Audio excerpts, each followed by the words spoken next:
Well, we're still past the bottom of the hour, so we're going to go ahead and get starting. Morning, everybody, and thank you for joining us today. I'm Fred Rogers with Impact Weather, and our presentation today is Lessons from Superstorm Sandy and what we should do differently before the next big one. Impact Weather is your outsourced weather department. Backed by a team of highly specialized meteorologists, we enable our clients worldwide to operate more safely, effectively, and efficiently in all weather conditions. We provide severe weather monitoring and notification 24 hours a day, as well as business continuity and employee preparedness programs to help you protect your assets and your personnel and ensure that your emergency response is effective, your risks are mitigated, and your business is resilient.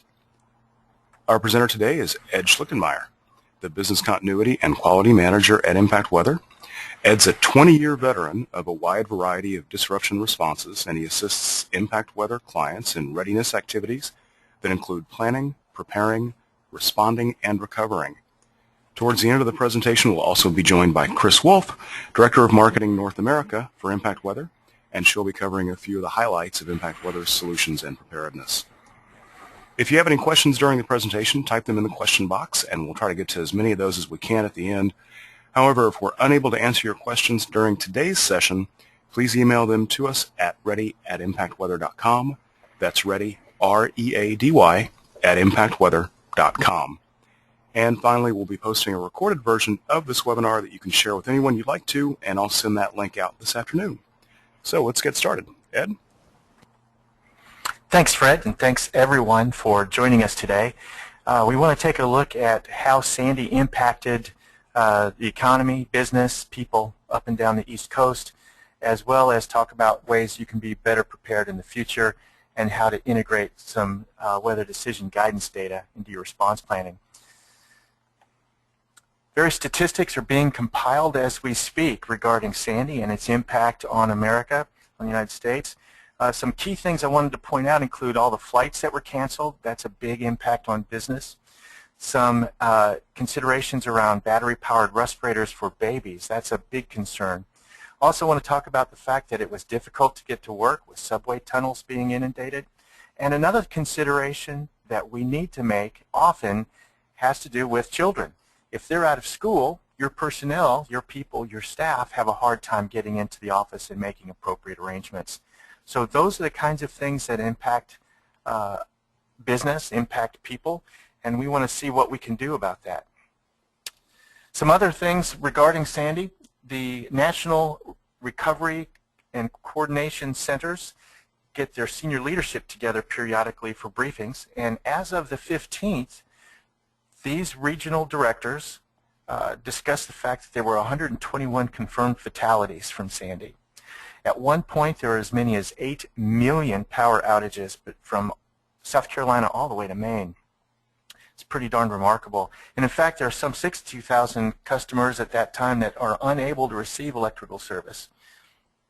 The other thing that's shocking to me is that fully 2 weeks after the event, fuel in New York and New Jersey is not at 100% capacity. There's even rationing going on as of November 15th in New York. As of yesterday, there's still 5,500 FEMA personnel involved in the recovery efforts. The New York and New Jersey State Emergency Operations Centers are still functioning at level 2, and tens of millions of cubic yards of debris are being removed slowly but surely from the impact regarding Sandy. With respect to the United States, there were 24 states from Florida to Maine impacted by this storm.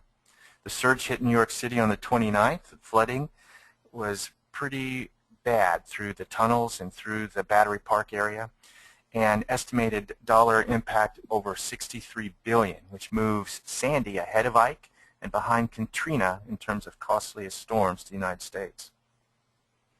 So what are considerations around this? The first thing I want to point out is that even though there was Irene last year hitting that same general region, impacting the area for $7 billion worth of damage, it's not unusual.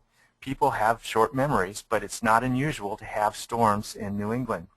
Far more powerful storms occurred in 1938, in 1635, and as you see also in the 1800s, it was not uncommon for New England to be impacted.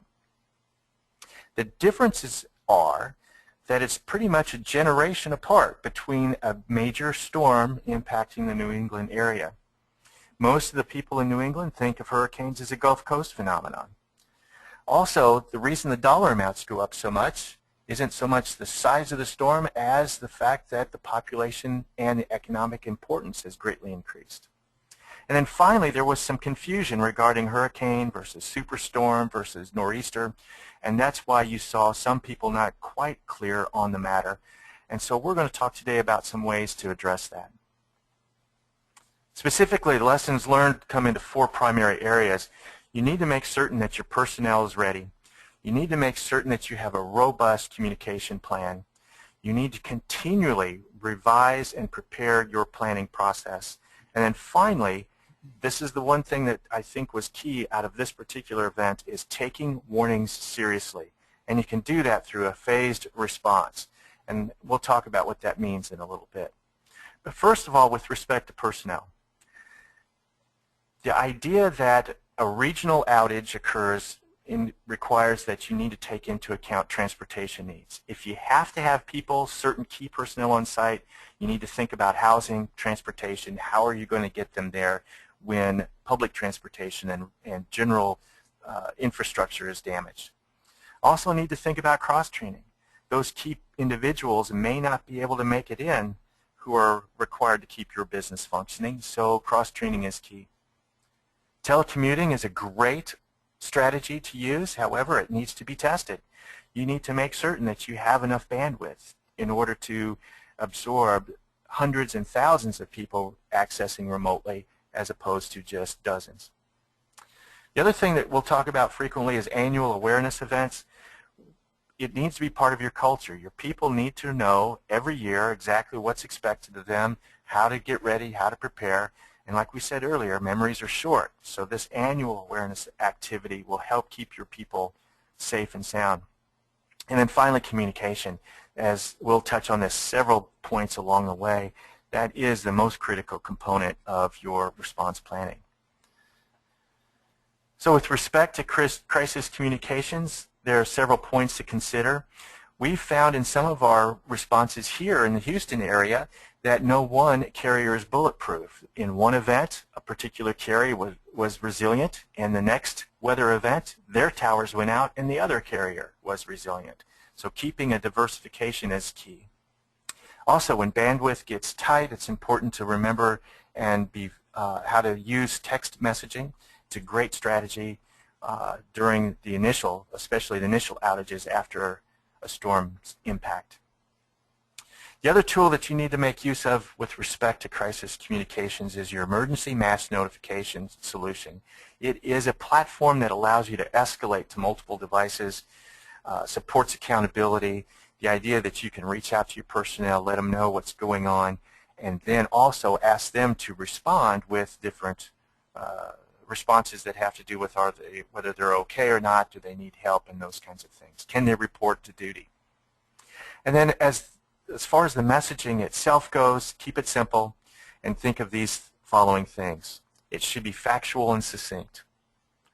It should be very specific about what the event is. Don't try to sugarcoat anything. Be clear, be precise. You need to make certain in your messaging that the company expectations are passed along to personnel. So they know, such as after the storm has passed, they're required to contact their supervisor or what have you. And conversely, the individuals need to know what to expect from the company. Your staff needs to be comfortable with knowledge about payroll, about office closures, and what they can expect. They need to know where to get more information. And then finally, this gets lost often and forgotten. When can your staff expect the next communication? When is the next update coming? What that does is relieve anxiety so that when they're waiting for the next communication, they know they can synchronize at a certain time and focus on their own personal recovery activities. Your organization needs to continually plan and prepare. Remember, your plan is not a document but a process. So do some things like get to know your local agencies. make certain that you conduct functional exercises. If you recall back to the statistics, we talked about that hospital that had to do the evacuation because they had a great plan putting their generators on the roof, but a functional exercise would have indicated that having the fuel in the basement was a bad idea and not successful. Maintain relationships with multiple vendors. We have found in many cases that during a regional event, the fuel or remediation people and security personnel, helicopters, for example, are in high demand. We had one client who had a helicopter provider who decided it was more profitable for them to fly around the media than to fly around the client. And so that was proved to be a big problem. They couldn't get out and do their damage assessment right after the storm. And then finally, as I mentioned earlier, annual awareness events. Make it part of your organization's culture. Your personnel, your staff, your management all need to be thinking about being prepared, being ready, and how to recover from an incident. Now, we mentioned earlier things such as phased response planning, how to take your planning to the next level where you're taking warnings seriously, but you're going to act appropriately, not spend too much money early on, but you're definitely going to take some steps in order to be prepared for a potential impact. So here's an example of a report that you might have in your organization for your incident management and continuity planning. In this particular example, you have a box that talks about the current conditions of the storm, and it's tied to your current hurricane response plan phase. It also indicates when we can anticipate the next trigger to be reached. That helps you lean forward a little bit. As in this example, if it's 2 a.m., you might want to take some actions ahead of time during business hours while people are up and at 'em. The report should also include some objective weather guidance data so that you can have some information about when we can anticipate winds to arrive and so forth. And most importantly, based on what you're trying to protect, you have this particular response planning report tied to your hurricane response plan phases, so that as triggers are reached, you know you can progress through your plan. So let's take a look at specifically what happened with respect to Sandy.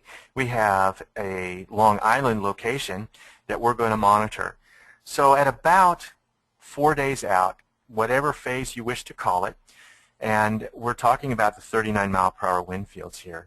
4 days away from that, you want to do some things like activate your plan, which is simply identifying the personnel that's going to be involved in activating, in responding to, and in carrying out your response plan. You're going to look at your travel needs because, as you recall, there were 15,000 flights canceled. You're going to inventory resources, see what you need, make sure that you have things allocated and found, and you're going to communicate with your stakeholders.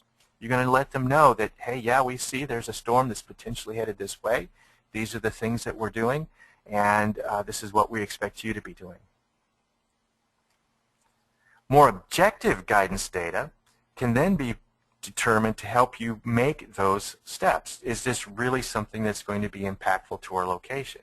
So you're looking at things like forecasted hours until the 39-mile-per-hour wind field arrives.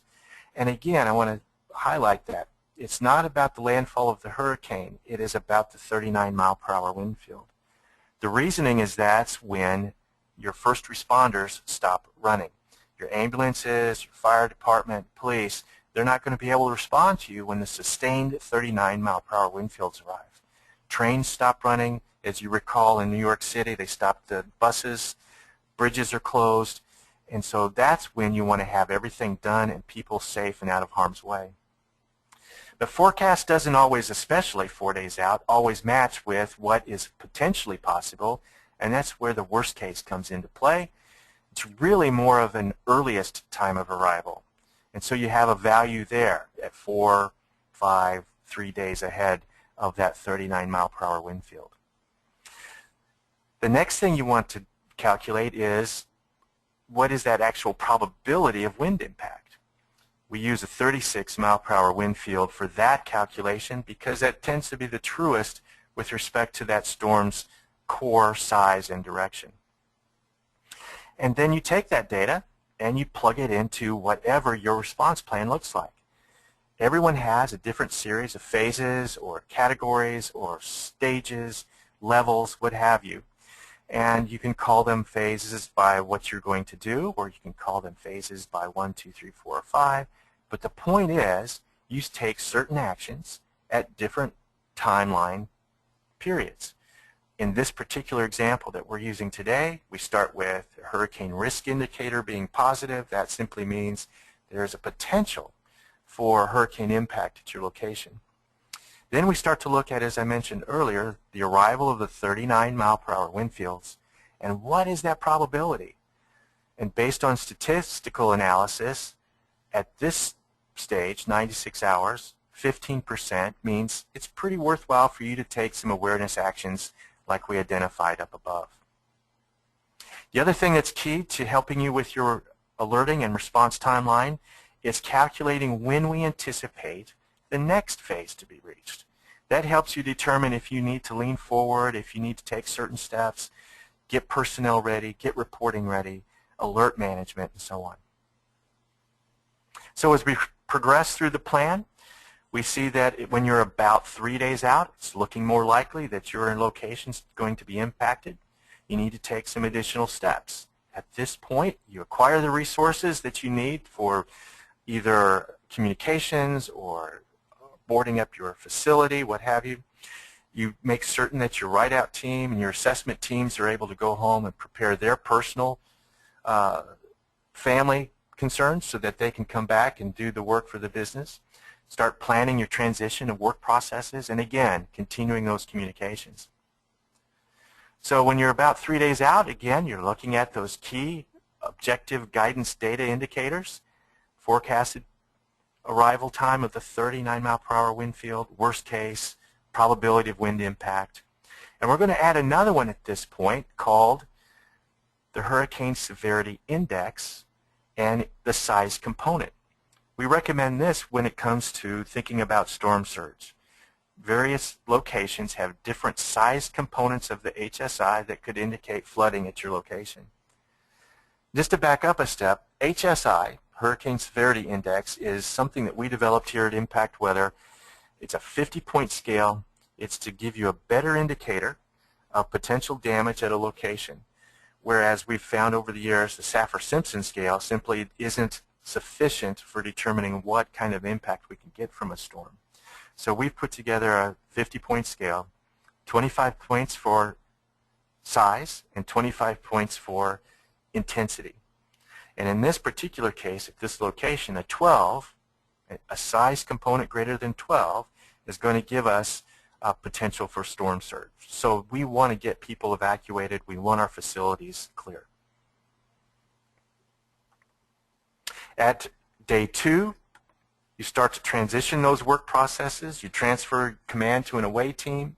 You release personnel for going home because you've looked at the data, and you can see, as we discussed, the peak forecasted severity index for size is 15. That's greater than the 12. We want to make certain people are getting safe and sound and away from this particular storm. And again, we're looking at hours away from the 39-mile-per-hour wind field and that probability once again. And so based on this particular amount of data, we're looking at being at the preparation stages for evacuation. When you're a day away, continue that communication with stakeholders. Your incident management team should be working on reviewing and refining all of the post-storm plans. That is, how are you going to deploy your damage assessment teams to what areas and so on? How are you going to alert your business continuity response team so that you can get business back up and running again effectively and efficiently?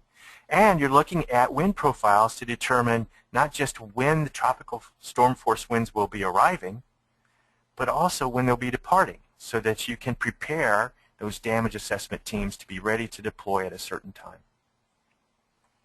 And again, we're looking at the fact that there's a likelihood of storm surge for your location because we're above 12 in the size in this example.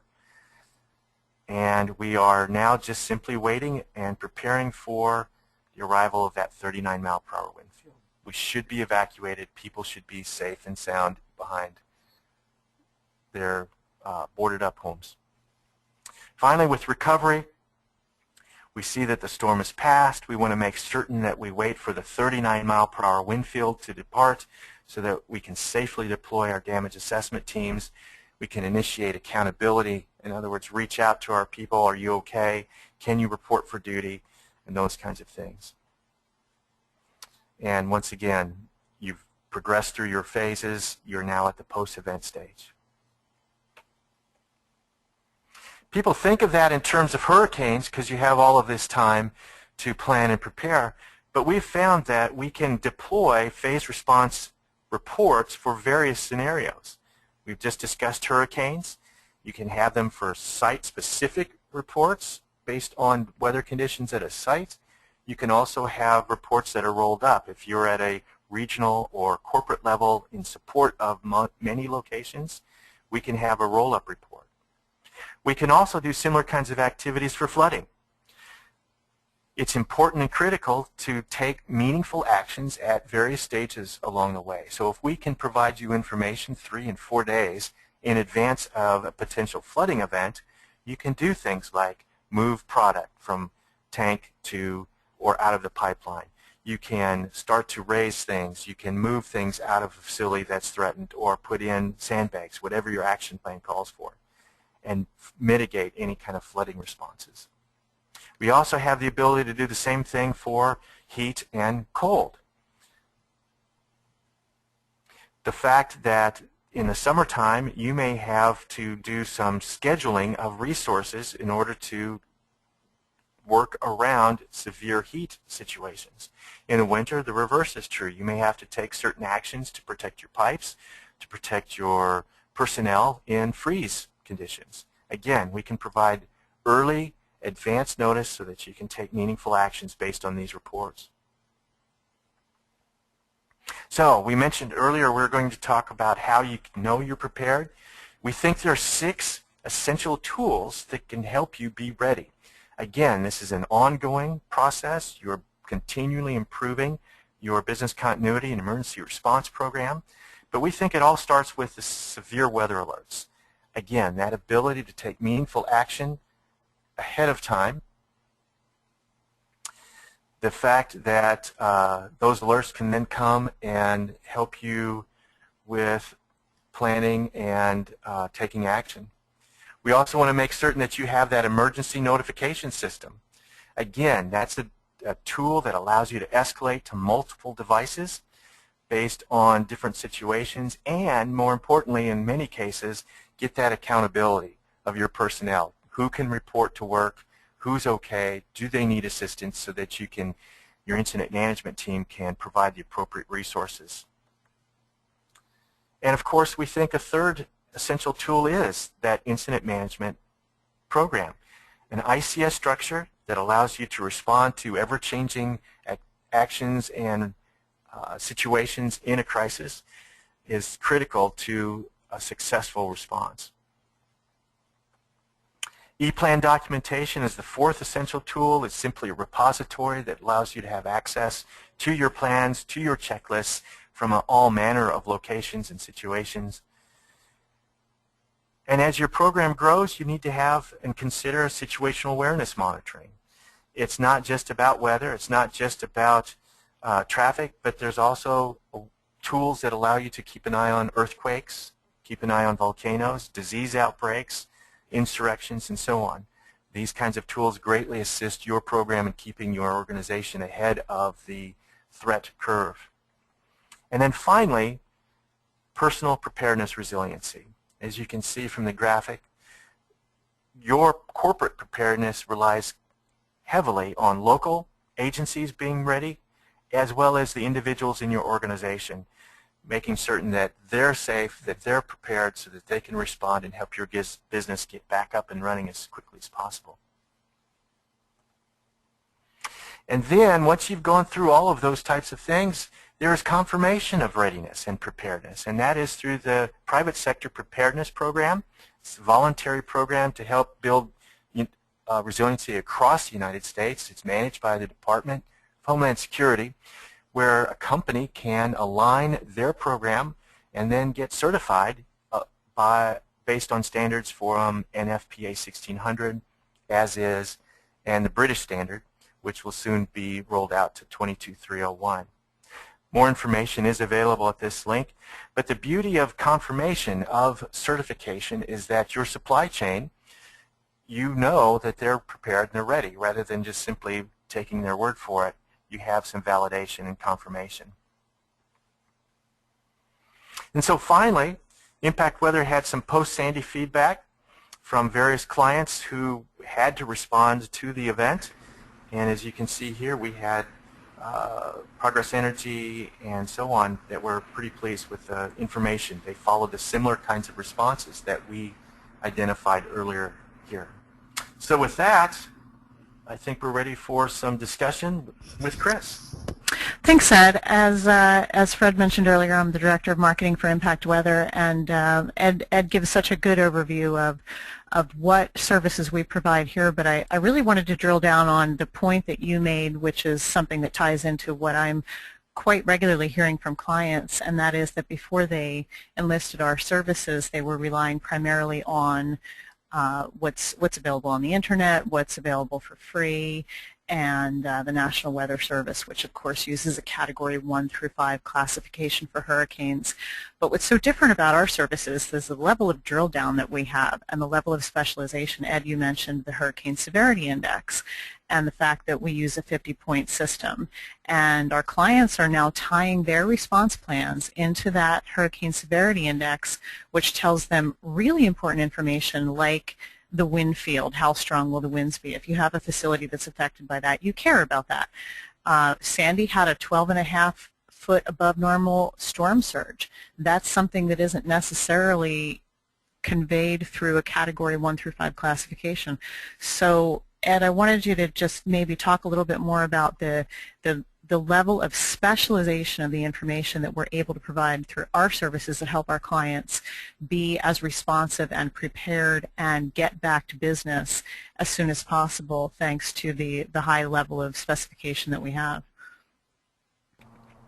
Oh, sure. Let's go back and take a look at that sample report that I discussed earlier that helps organizations get through. So if we take a look at this particular example, you'll notice, as I mentioned, there's a current conditions grouping, and in that is the current hurricane severity index. And you can see there's a total value, and we break it into size and intensity. And so our meteorologists take a look at a storm, and they take into account not just the wind speed, which is what Saffir-Simpson does, but it takes into account the size of the storm, which is what pushes the water and helps make for a bigger storm surge than what a Category 1 or 2 type of storm might have done before. The other thing that's important too, this type of reporting and the granularity that we provide, is that we give a forecasted conditions. What is the maximum winds and what is the maximum hurricane severity index in terms of both size and intensity? And again, that's going to help a facility make plans and take action to protect itself against the incoming storm. In this particular example, a size 8 isn't a very large storm. A 9's fairly intense. So what you're looking at is something that's going to be very focused on a particular path. And so you would then move to the probability of wind impact. And this is where we get the values that show the determination of whether or not a wind field is going to affect a location. Tied to that is the information about trend. If you look in the next column over, you see there's a trend value, plus 19, plus 10, and so on. That helps determine what is the likelihood, the probability of that wind impact since the last advisory that we provided. And you can see here, as the positive means it's more likely to affect your location. So plus 10 means it's probably bending in your direction. Again, helping you make and take actions based on these trigger parameters that are listed below. Does that help, Chris? Is that what you're looking for? Yeah, that's really good information, and I'm glad you highlighted that, because as you could see from the feedback slide, so many of our utilities clients who were affected by Sandy, the reason that they were able to be as resilient as they were and as responsive as they were is because of that real granularity that you pointed out. So I appreciate that. I think, Fred, we have some time for questions. Am I right? Yeah, we're running just a little bit over now, but let's go ahead and go through these quickly. We do have several questions. I'm getting a lot of questions about HSI, the Hurricane Severity Index, and what I'm going to do is when I send out the follow-up email this afternoon to everybody who attended, I'll include not only a link to the recording of this presentation, but also a link to a real brief primer that we have on our website about the Hurricane Severity Index. And Ed, let's go ahead and send them out the PS Prep link too. So we'll send that out. 4 questions. Okay, that's a good idea. Okay. Yes. Yeah, we'll send that out in a couple hours. 4 questions. First one, and if I had a nickel for every time I've been asked this, why did the National Weather Service not categorize Sandy as a hurricane, given how ferocious it appeared to be before making landfall? Oh, that's actually kind of a complicated response. It was a very unique weather pattern, and what had happened was it's a technical scientific issue. The intensity obviously was the same whether it was called a hurricane or a superstorm, but because it went extra tropical, it went above the tropics, and the characteristics of that low was more extra than tropical, that's why they made that distinction. However, I am told, and the research that's going on right now is that they're going to rethink that and we'll have a different outcome going forward. Okay, next question. As an Impact Weather client, I was able to use your services to stay informed about Sandy, but my company doesn't have a very comprehensive response plan. Is that something that Impact Weather can assist with?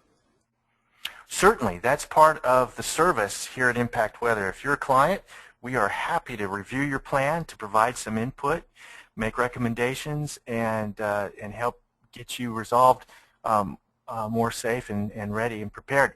We even can take it so far as to help with tabletop exercises and so on. So yes, we want to be able to help you and review your plans and help you be ready next time. Okay, next question. What do you think was the #1 mistake that businesses made before Sandy came ashore? Probably it's not having a robust communication plan tested and practiced throughout their organization. That's probably the #1 thing that we saw and heard. And the last question, and this probably impacted the greatest number of people, how can utilities be better prepared for something this big hitting a major population center? Oh, golly. Many of the utilities were quite prepared. It's just a function of having all of the overhead lines.